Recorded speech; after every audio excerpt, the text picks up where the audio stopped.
sin ningún lugar a dudas que realmente nos encontramos en la última generación. Y una de las cosas más importantes que tenemos que entender los cristianos es que es el tiempo de volverse a Dios. Es el tiempo de tomar en serio a Dios. La Biblia está llena de advertencias, como Mateo 7, en aquel día me dirán, Señor, Señor, hablamos lenguas, hasta demonios echamos, hicimos milagros, a muchos les hacíamos y se caían, etcétera, etcétera. Y les diré, nunca los conocí, porque nunca hicieron mi voluntad. Entonces, hacer la voluntad de Dios es creer que lo que la Biblia dice es verdad. Y si tú vienes a un estudio de francés o a un estudio de hebreo o de italiano, o vas a la escuela a estudiar geografía, imagínate que el maestro sepa que no llevaste tu libro de geografía, o tu libro de historia, o de civismo, o de todos los libros, ¿verdad? En mis tiempos que teníamos la mochila cargada como con 10 libros. Entonces nos sacaba de la clase el maestro en aquel tiempo. Entonces venía la Biblia, venía el domingo a la iglesia y no traer el libro. Pues ¿a qué vienes, no? Pues nomás vengo a oír, vengo a escuchar nada más. Pero cuando tienes la Biblia en tus rodillas y hablando el predicador, pero es que como están los versículos ahí en la pantalla, ¿para qué traigo ya la Biblia?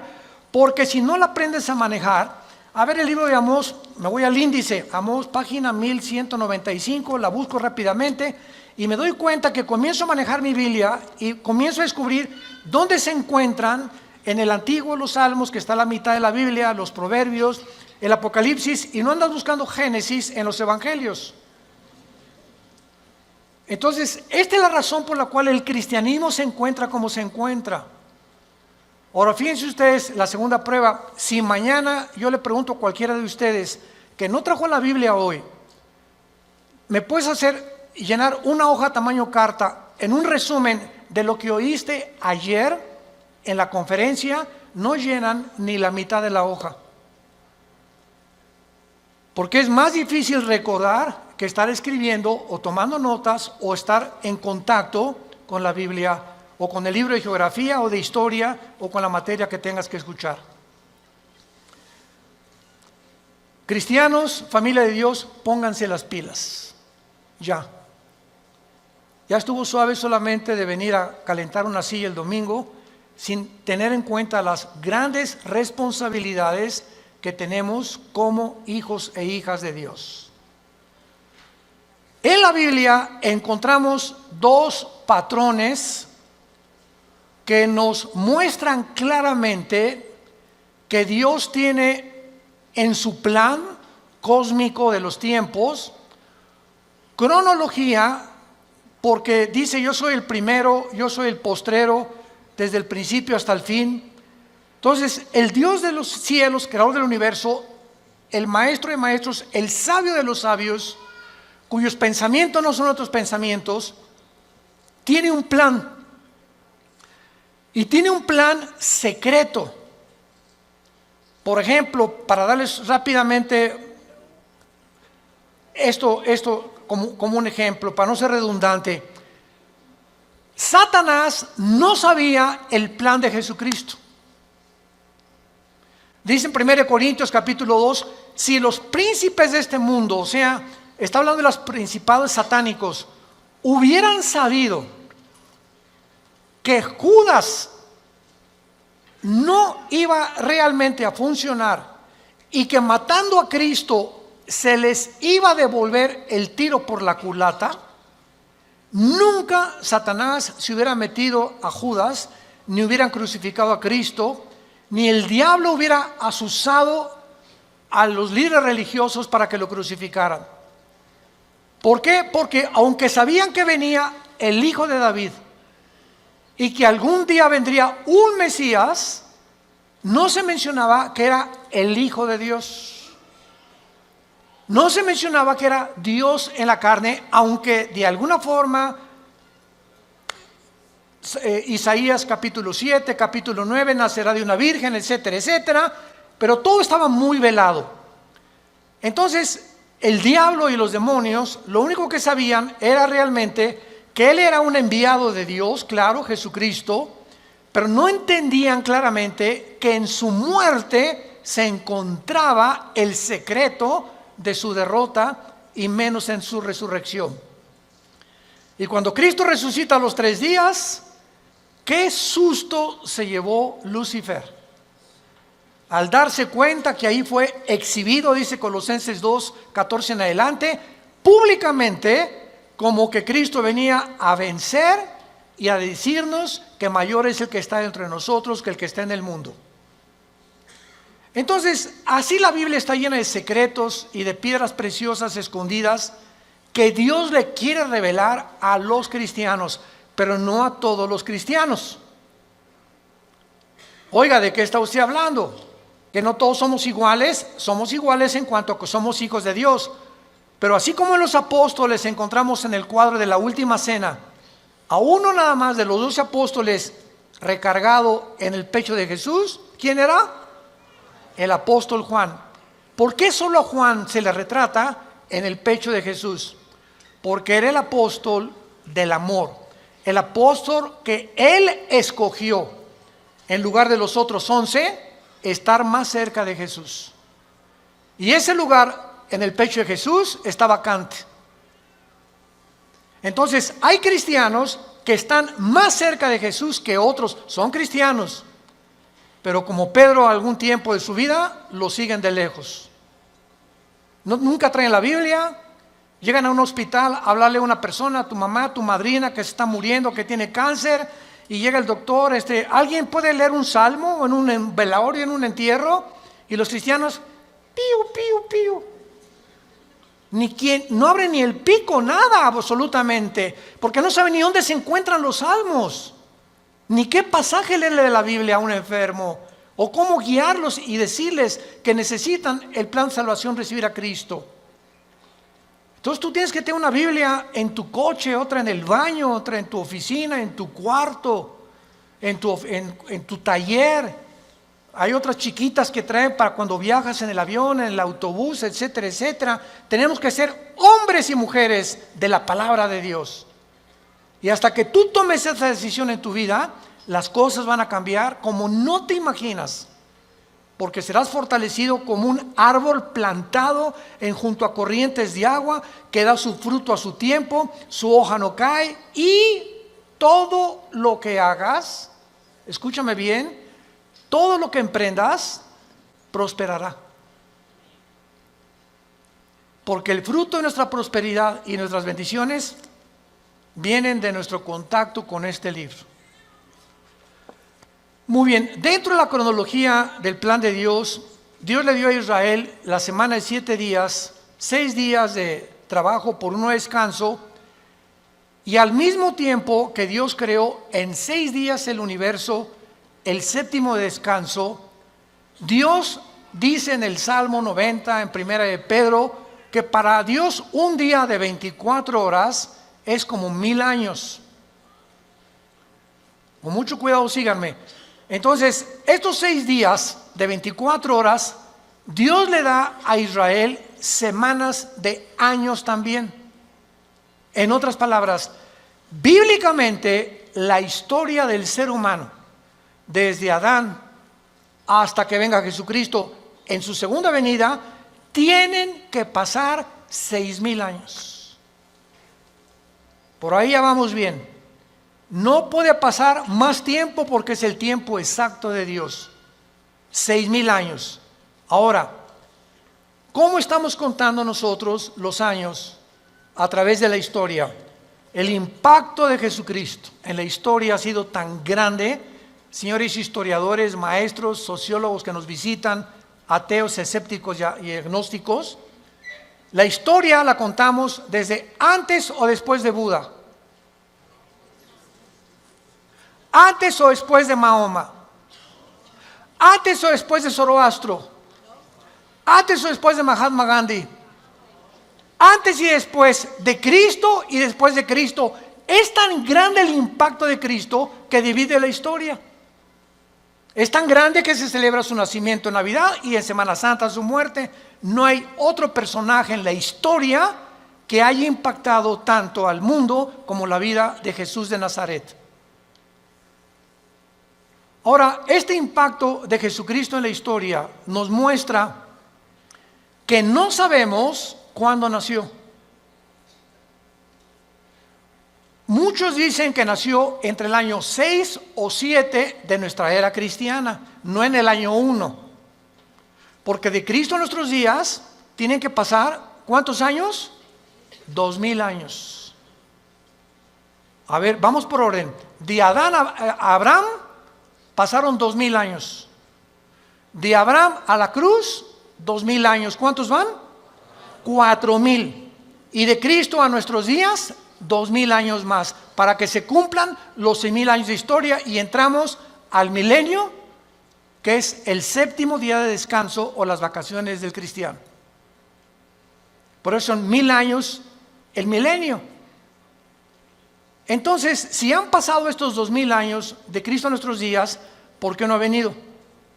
Lógico, ¿verdad? Bueno, vamos a ver algunas razones, y es maravilloso esto. Los judíos, en la Biblia, el año es de 360 días. ¿Lo sabías, verdad? El año de los judíos, o el año bíblico, es lunar, no solar. Los judíos contaban a través de la aparición y la desaparición de la luna como los días, no como nosotros. Y cuando un papa llamado Gregorio, en el siglo II, siglo III después de Cristo, el Papa Gregorio cambió el calendario lunar por el calendario solar que nosotros tenemos, de 365 minutos y segundos. O sea, se le agregaron al calendario 5 días por año, más los años bisiestos. Entonces, aquí hubo un desajuste, porque cuando llegaron los romanos en el año 70 después de Cristo, de que él murió, y finalmente en el año 135 después de Cristo, cuando ya arrasaron con Jerusalén, todos los libros de la Torá y los libros del judaísmo, donde tenían ellos la cronología y la contabilidad de los años desde Adán a nuestros días, de acuerdo a las genealogías de la Torá, desaparecieron. Y después los judíos volvieron otra vez a sacar 2 libros más aparte de la Torá, que se llama el Talmud y el Mishnah. Estos 2 libros no son inspirados por Dios. Inspirado por Dios es la Torá, que involucra los 5 libros de la Biblia. Por eso es Torá. Los primeros 5 libros de la Biblia son el Pentateuco, como se llama, o la Torá, porque son los libros que Dios le dio a los judíos con las leyes de Israel. Pero el Mishnah y el Talmud son interpretaciones de la Torá. Entonces no fueron inspirados por Dios. Y en el Talmud y el Mishnah hay 600 más mandamientos que los judíos tienen que cumplir. Como por ejemplo en el Shabbat.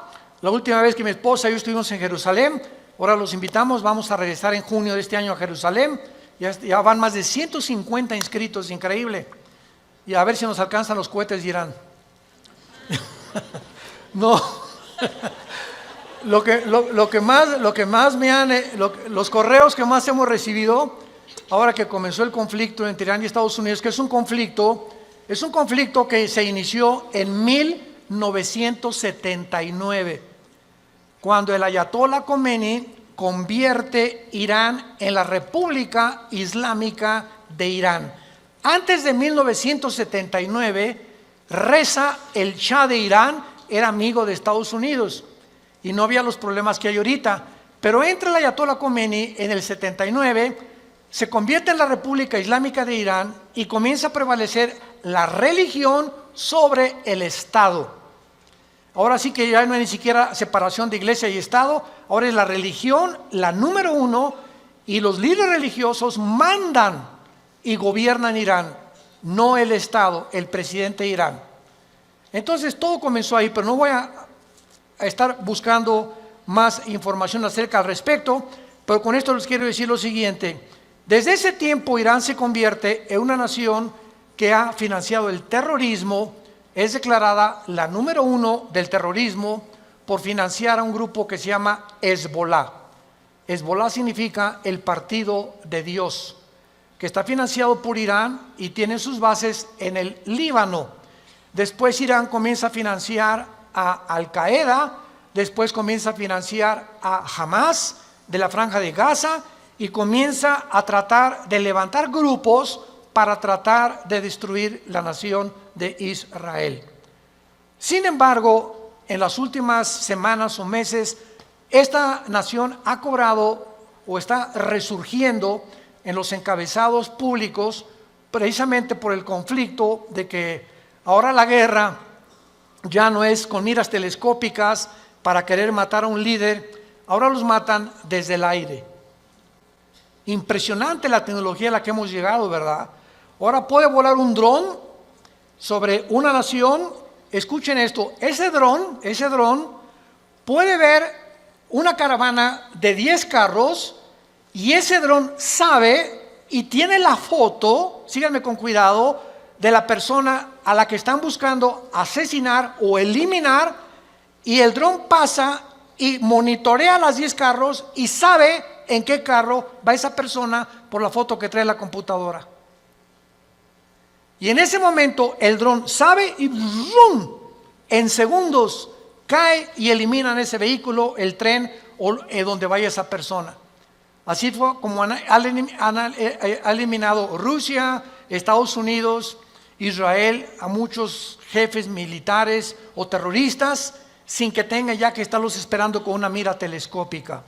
Ese es el avance impresionante en que los militares están tomando el mundo y ahora toda la guerra es desde el aire y desde el aire. Por eso dice la Biblia, y vi caer meteoros del cielo, decía Juan, que tal vez, ¿verdad?, son los drones que van a caer y que van a terminar con casi 2/3 partes de la humanidad antes de que Cristo regrese para establecer con nosotros el milenio. Pero el punto es el siguiente: cuando nosotros nos concentramos en la Biblia, nos damos cuenta que estos 6,000 años están a punto de cumplirse y que si hacemos la contabilidad, estamos en el 2020, ¿verdad? Muy bien. Si Cristo nació en el año 33, que es desde que se cuenta su muerte, y no en el año 1, entonces nos encontramos en el 2033. Síganme con cuidado. Suponiendo que nació en ese día, ok, estamos en el 2020. Si los 6,000 años se cumplen dentro de 13 años, quítale 7 años de la tribulación. ¿Cuántos son? Sí estudiaste aritmética, ¿verdad? 33 menos 7, 2006. Y 2006, estamos en 2020. ¿Por qué le quitamos 7 años? Porque estos 7 años de la tribulación nosotros no vamos a estar. Esto está haciendo un cálculo somero sin llegar a un dogmatismo. El hermano Altuve dijo que venía el 2026. Por el amor de Dios, han sacado tantas tonterías como no se imaginan. No estamos dando fechas ni mucho menos, porque el día y la hora nadie la sabe. Pero Jesús dijo que los tiempos los deberíamos de conocer, como lo vamos a ver. Vayamos a Mateo capítulo 24, en el Nuevo Testamento, y vamos a partir de aquí para continuar con este estudio precioso de conociendo el tiempo en que nos encontramos. Si siguiéramos esta lógica del 2033 y en el 2006 antes viniera el arrebatamiento de la iglesia, estamos diciendo pues que nos quedarían 5 o 6 años, ¿verdad? Porque podía venir Cristo hoy en la noche o mañana o el 2021, el 22 o el 23, etcétera, etcétera. Pero esto desde la perspectiva somera de un análisis especulativo, lo aclaro, para que nos encontremos y podamos deducir que aunque no falten 5 o 6 años o 13 años, solo Dios lo sabe, repito, porque el calendario judío, ¿saben qué atraso tiene? Si tú le preguntas a un judío, la comparación del calendario judío con el calendario de nosotros es de 250 años. Ellos se encuentran en el año 250 antes que nosotros. Es más, aquí tengo ya la fecha, ¿verdad? En el 2019, ¿verdad? El año judío era de 5.800 aproximadamente. Entonces ahora ellos están más arriba o más abajo por los cálculos del Mishnah y de los libros que se perdieron, y el análisis y las genealogías no pudieron calcular exactamente. Y nosotros bíblicamente, hubo un obispo en Inglaterra llamado Busher, arzobispo Usher, que fue el que dijo que desde Adán hasta Cristo son 4.000 años. ¿Basado en qué?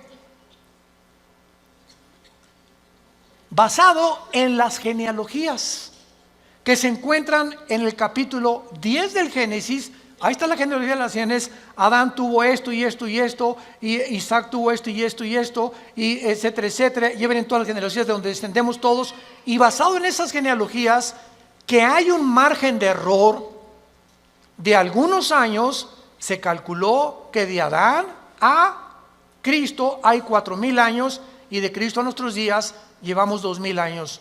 Pero no puede haber más de 25 o 30 años de margen de error. Entonces nos encontramos demasiado cerca, más cerca de lo que nos imaginamos. Ahora bien, otra cosa importante, antes de leer Mateo 24. El rapto de la iglesia, es increíble que haya personas que ya ni en el rapto crean.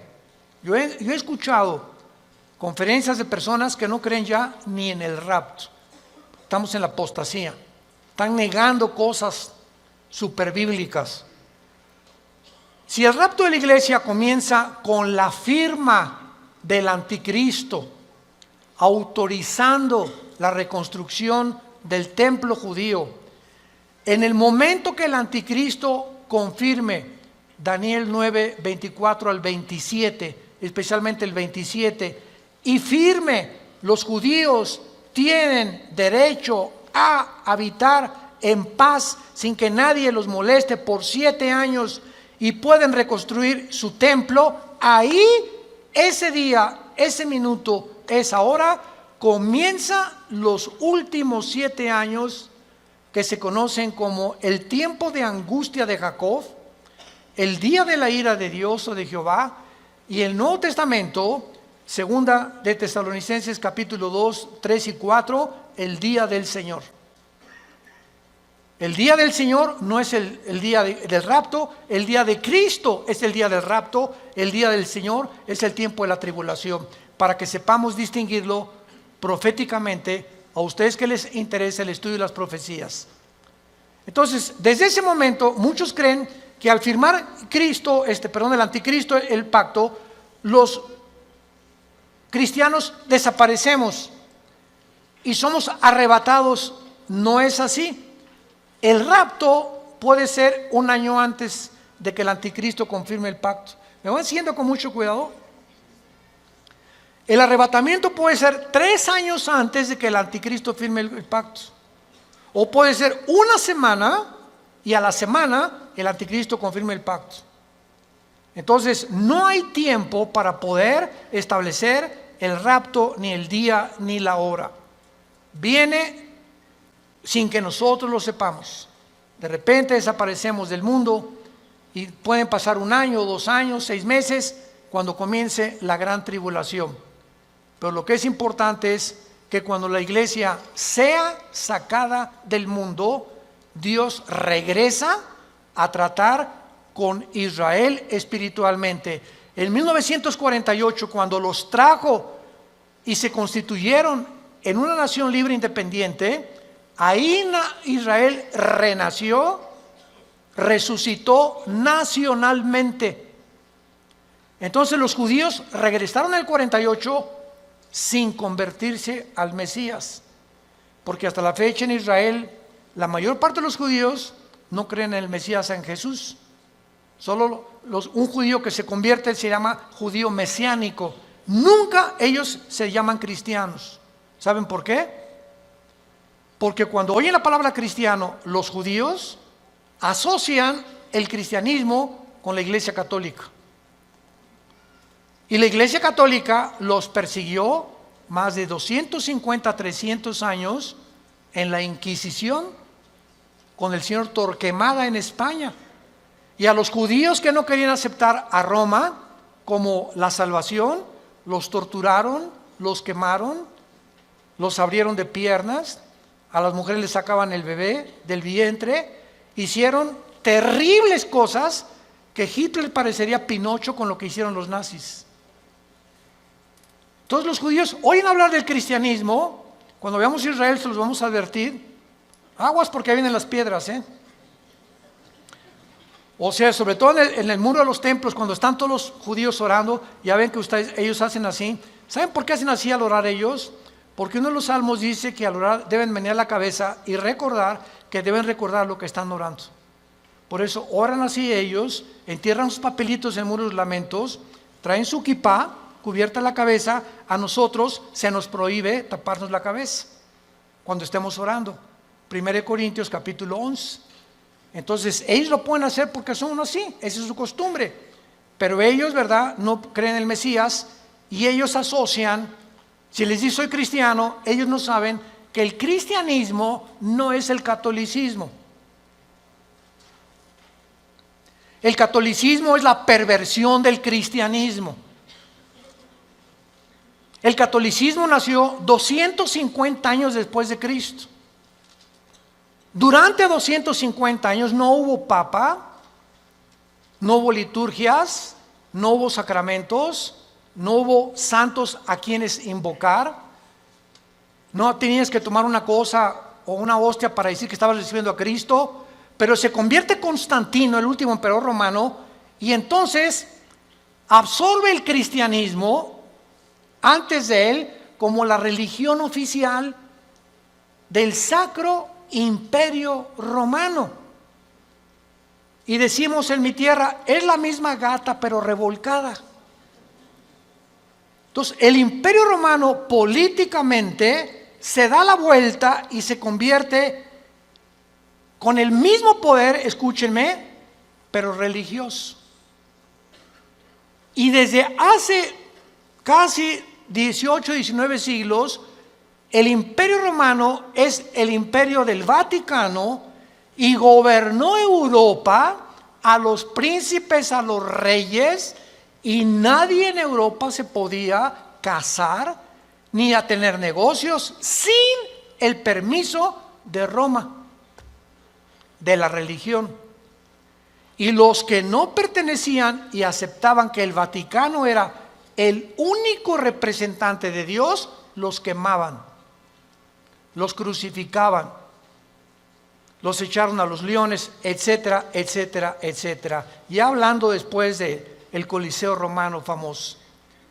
Entonces, el cristianismo no es una religión, es una relación personal, viva, orgánica, dinámica, con alguien que está vivo. Y cuando salimos de la religión y nos encontramos con el Jesús resucitado, que quiere entrar a tu vida hoy, tal vez tú no lo tengas, descubres que el cristianismo es diario. Y lo vives diario. Te levantas y tienes tu Biblia. Te acuestas y tienes tu Biblia. Oras por tu familia, oras por tu esposa, oras por los alimentos. Comienzas a asociarte, tienes una comunión con Dios diaria. Por eso se compara con el matrimonio, el cristianismo.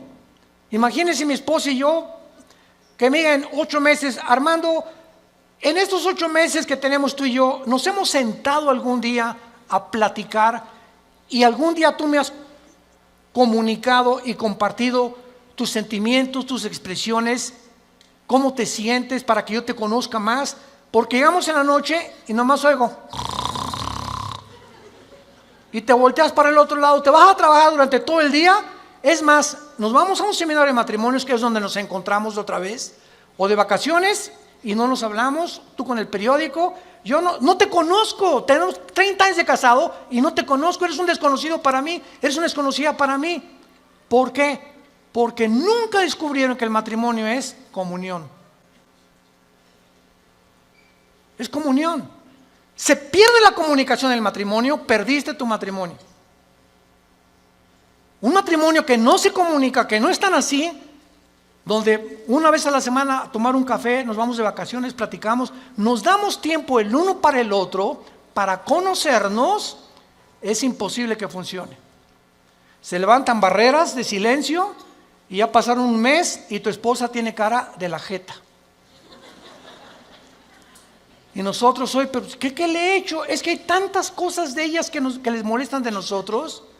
Pero ¿cómo vamos a descubrirlo si nunca, oye, mi amor, tienes tu jetita linda, dorada, parece una princesita pero con jeta? Dime qué te pasa, ¿verdad? Y a las mujeres les encanta.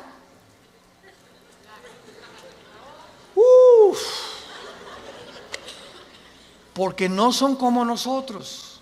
Pueden hablar 5 horas, 6 horas con sus amigas, con lo que sea, y se despiden y en el teléfono siguen hablando y desde el carro siguen platicando, etcétera, etcétera. Y cuando llegamos nosotros que no nos gusta eso, y tenemos que entender que a ellos les gusta eso, perdón, ya parece que estamos en un seminario de matrimonios. Ya me estoy saliendo del tema, les pido perdón. Bueno, se van a enojar y así es el cristianismo. Ok, entonces el cristianismo no es una religión, es una relación con Cristo diaria. No es el domingo, imagínate, cada domingo a tu esposa de 5 a 6 te comunicas con ella. Así es la religión. El domingo voy a misa, a la iglesia, y lunes, martes, miércoles, jueves, viernes ni me acuerdo, ni abro la Biblia, ni oro, ni nada. A lo mucho me echo una persinada de vez en cuando va a meter el gol de la América. O cuando salgo a jugar al campo, ¿verdad? O meto un gol, me echo la persinada también. Es la forma en la que el ser humano vive con la religión. En Mateo 24, versículo 32 al 35, es uno de los pasajes claves para saber en qué tiempo nos encontramos. Y es el que queremos analizar brevemente en esta mañana.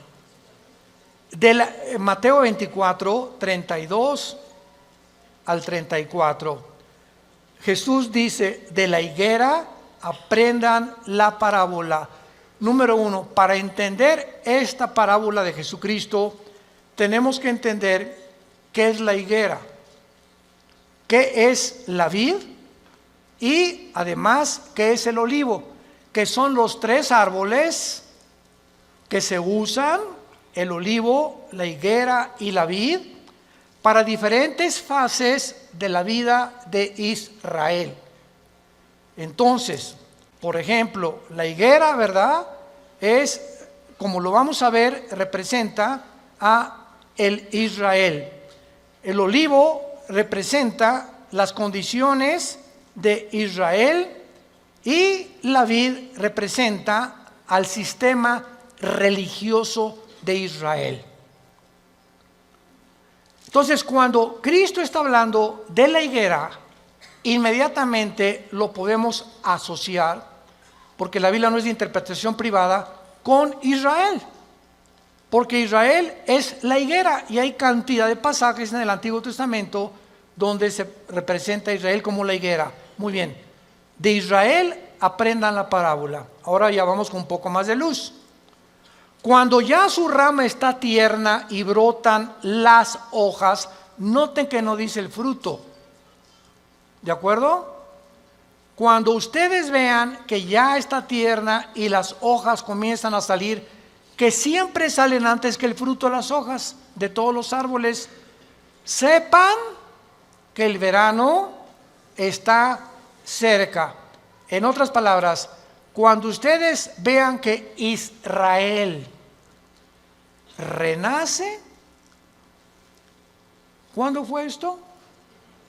El 14 de mayo de 1948, después de casi 2000 años que Israel fue dispersado, exiliado por todas las naciones del mundo. El milagro más grande de la historia es Israel, porque es la única nación en toda la historia que en un día se constituyó libre, soberano, Estado independiente. Nunca en la historia nadie había podido levantarse o formarse como una nación, porque las naciones necesitan una constitución, necesitan o una república, o qué ideología vamos a tener, o para muchos años para que se forme una república como México, Revolución Mexicana, y Pancho Villa se pelea con Zapata, en el norte, Zapata en el sur, se junta, matan a Álvaro Obregón, viene la revolución, todos los Porfirio Díaz y todo lo que pasó, y poco a poco se va formando una república, y viene la constitución, etcétera, etcétera. Tarda años muchas veces en tener una constitución y formarse una nación. Israel en un día se forma toda la constitución de Israel. Por eso es un milagro. Cuando vean ustedes esto, versículo 33, cuando vean todas estas cosas, ¿qué cosas? Las cosas que en Mateo 24 oirán de guerras, rumores de guerras, pestes, hambres, terremotos. Será el principio, no el fin, el principio de los dolores. La generación que vea nacer a Israel, ¿quiénes somos? Nosotros.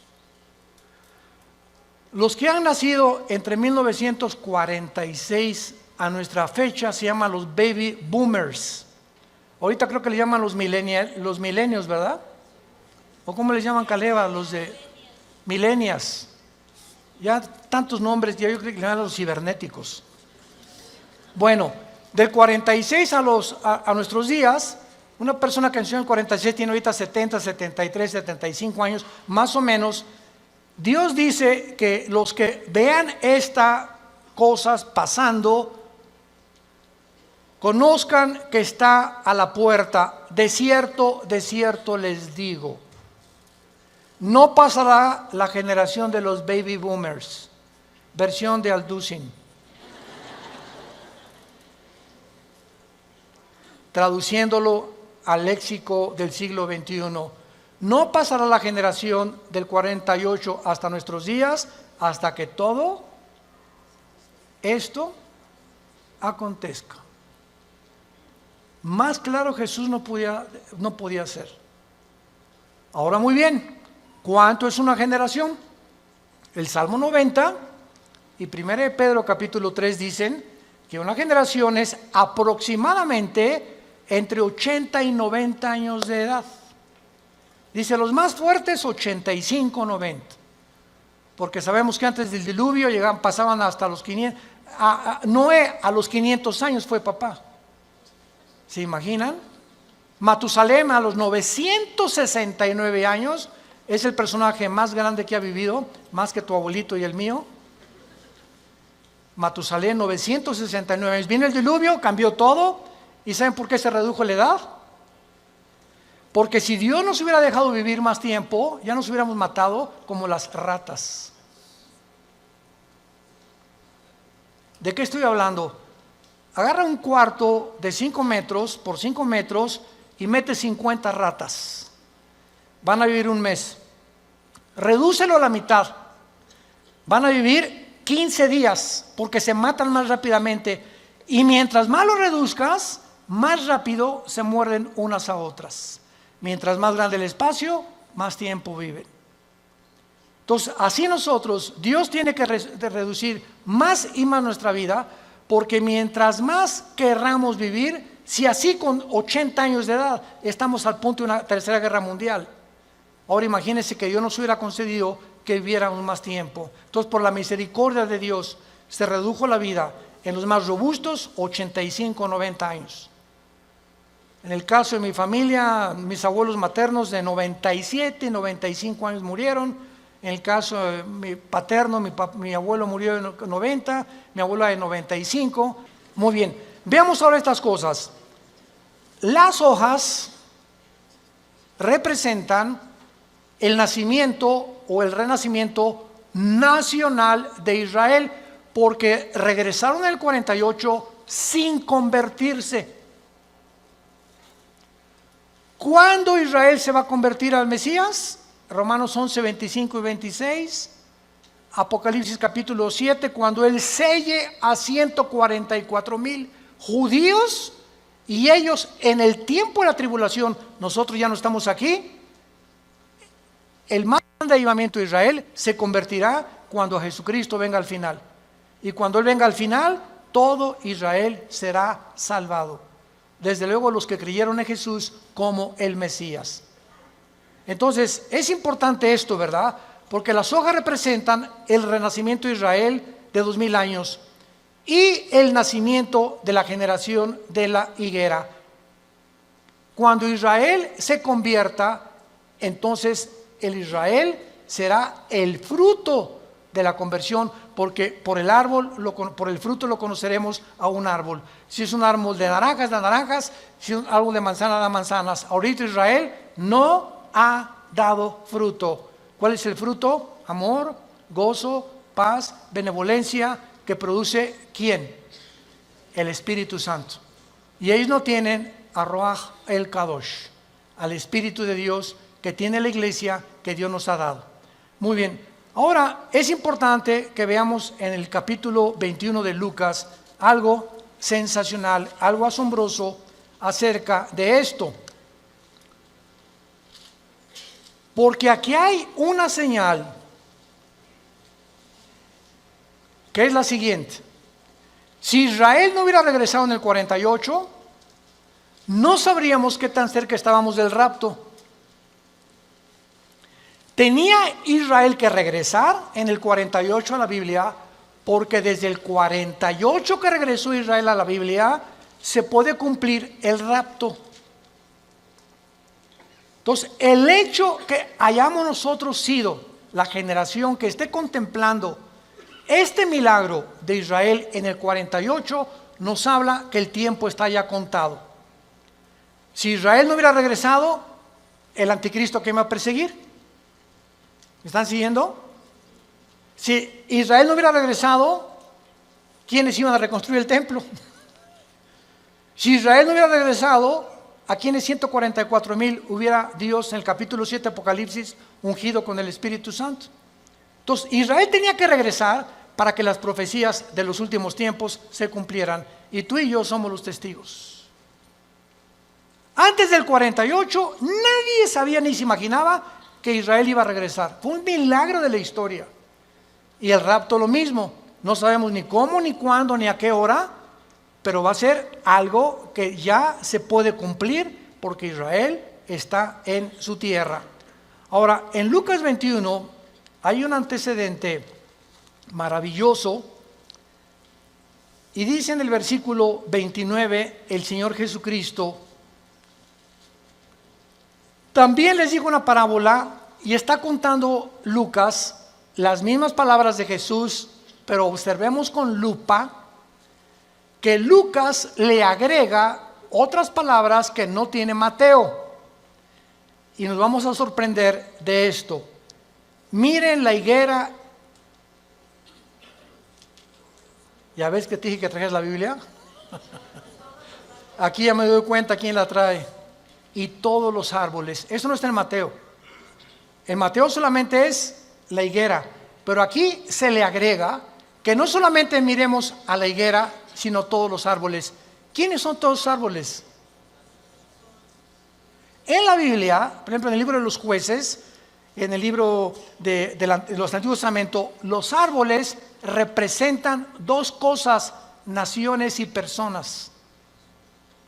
Como en, por ejemplo, Ezequiel 31, el cedro representa al anticristo, y los árboles, las naciones que van a estar alrededor del anticristo.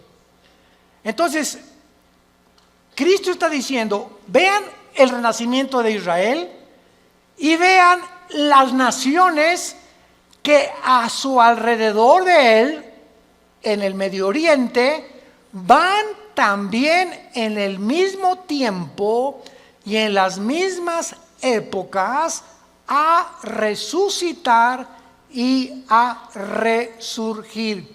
Escuchen esto: la Primera Guerra Mundial preparó la tierra para Israel.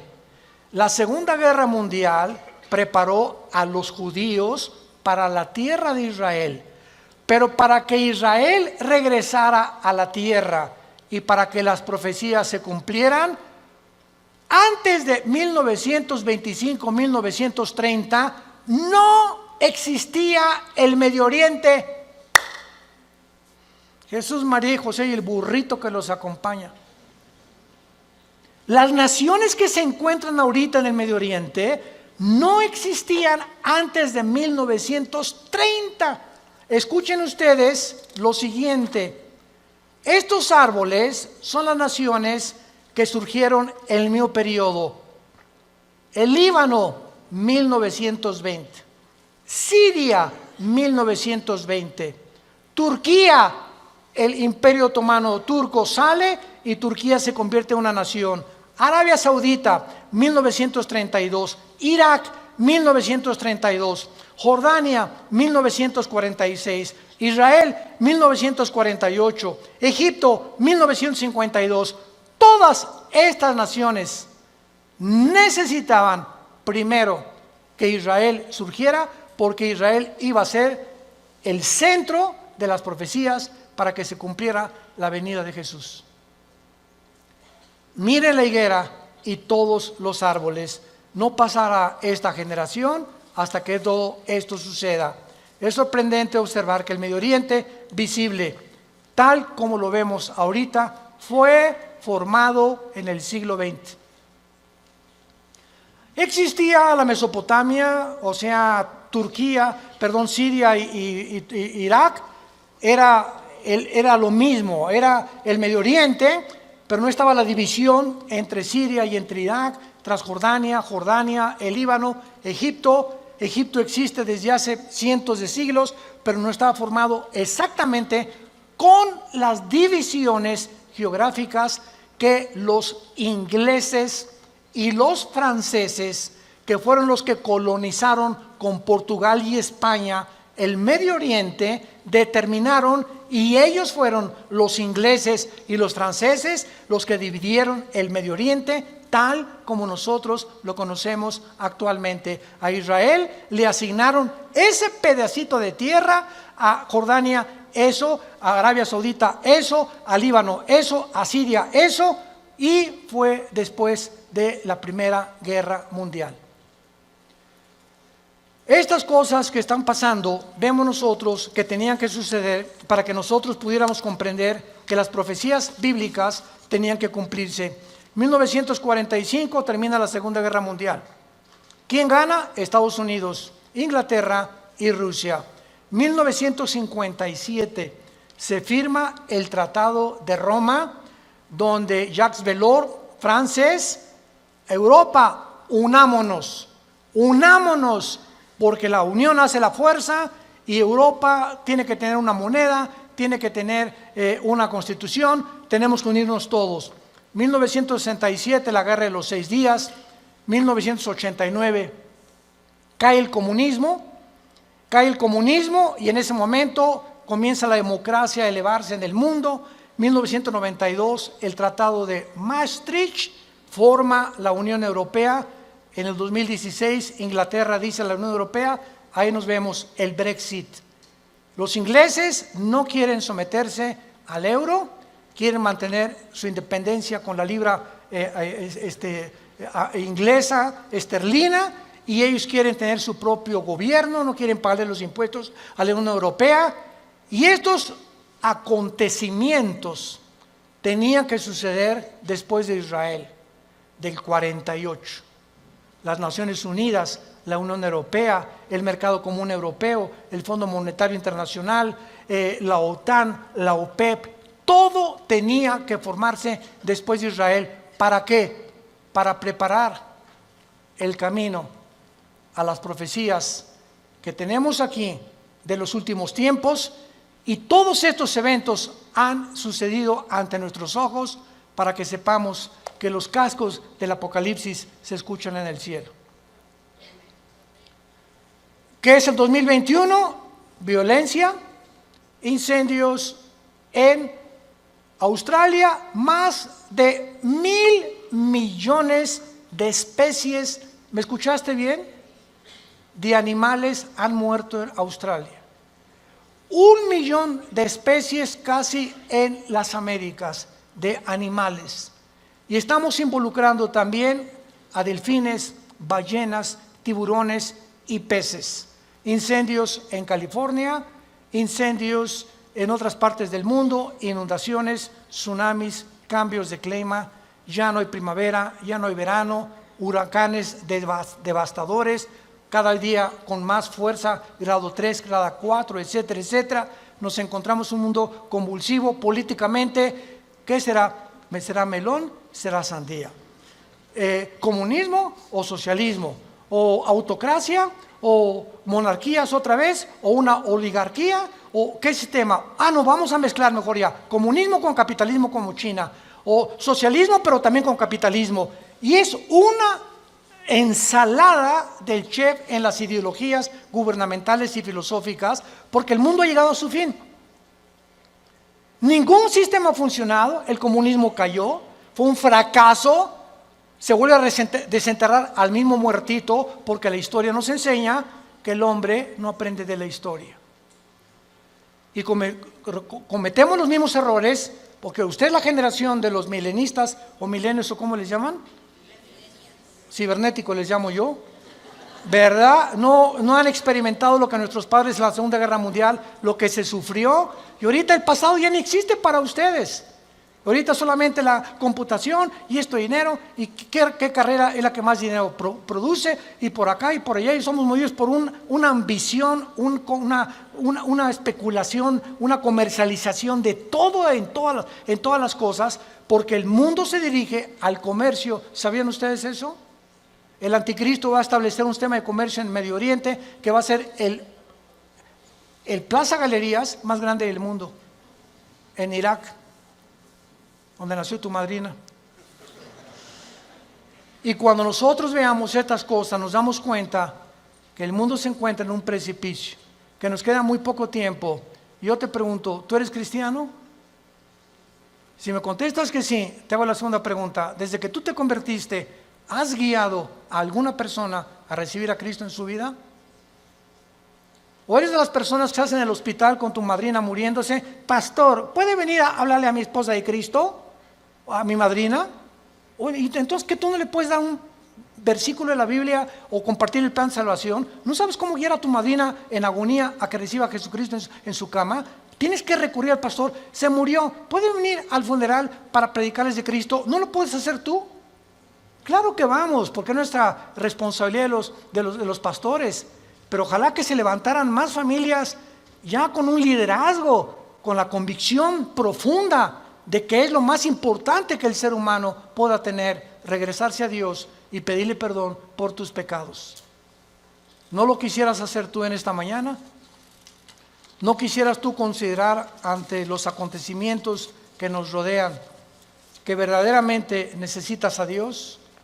Que tú no puedes ya seguir jugando a la matatena con el cristianismo, ni creyendo o engañándote, que es peor. Porque una persona engañada no sabe que está engañada porque está engañada. Entonces, para que alguien sepa que está engañado, tiene Dios con la Biblia que decirle: estás mal. Tú crees que eres, pero no eres más que un pobre, desventurado, miserable y desnudo pecador que tiene necesidad. Que unja tus ojos con colirio, como la iglesia la Odisea en Apocalipsis capítulo 3, y que tengas una relación conmigo todos los días. Que te levantes en la mañana y lo primero que hagas: mi alma tiene sed de Dios. Como el siervo clama por las aguas, mi alma tiene sed de Dios. ¿Hay esa pasión por Dios en tu vida? ¿Buscas a Dios con todo tu corazón? ¿Vienes al domingo y ya traes tu Biblia? ¿Ya te cayó el 20? ¿Realmente estás convencido que esto es lo que realmente Dios quiere para tu vida? Despiértense, porque el día está amaneciendo y tenemos que recurrir a las promesas de Dios para saber que no todo el que me dice Señor, Señor, sino el que hizo mi voluntad. Te damos gracias, Padre, en esta mañana por tu palabra.